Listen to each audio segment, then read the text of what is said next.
বেগুন ভর্তা তো অনেকভাবেই করা যায়, কিন্তু আজকে আমি আগুনে পুড়িয়ে বেগুন ভর্তাটা করব। আমার কাছে আর আমার শাশুড়ির কাছে অনেক বেশি ভালো লাগে এই আগুনে পুড়িয়ে ভর্তাটা করতে।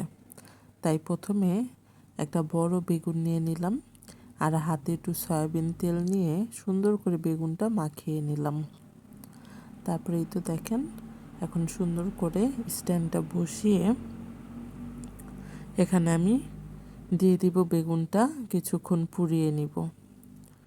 তো আমি চুলার আঁচটা একটু কমিয়ে নিব।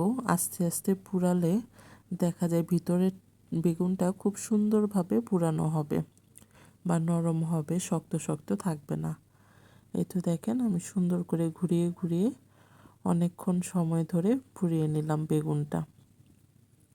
আর এইদিকে আমি মুরগির মাংস রান্না করে নিচ্ছিলাম, সেটাও আপনাদের সাথে একটু দেখিয়ে নিলাম।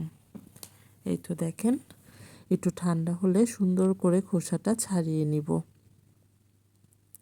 আস্তে আস্তে করে সুন্দর করে পুরো খোসাটা ছাড়িয়ে নিব। তারপরেই তো সুন্দর করে ছাড়িয়ে নেওয়ার পর এখন আলাদা করে একটু সুন্দর করে প্রথমে দেখে নিব বেগুনে পোকা বা কিছু আছে কিনা। পোকা নেই। এখন সুন্দর করে ভর্তাটা করে নিব, কারণ আমরা সবাই জানি যে বেগুনে প্রায় প্রায় পোকা বা কিছু থাকে। তো থাকলে সেটা অবশ্যই ফেলে নিতে হতো। এই তো দেখেন, আমি সুন্দর করে পেঁয়াজটা আর শুকনো মরিচ, লবণ আর সরিষার তেল দিয়ে সুন্দর করে মাখিয়ে নিলাম। এরপর ধনেপাতা দিয়ে দিব। ভর্তায় ধনেপাতা আর পেঁয়াজ কুচি, মরিচ কুচি এগুলো বেশি দিলে না অনেক বেশি ভালো লাগে। এই তো দেখেন, সুন্দর বেগুন ভর্তা হয়ে গেছে। লোভনীয় ঝাল ঝাল বেগুন ভর্তা অনেক বেশি লোভনীয় হয়েছিল। আমাদের তো সবার অনেক বেশি পছন্দ। এই তো দেখেন, এখন একটু পরিবেশন করে নিব।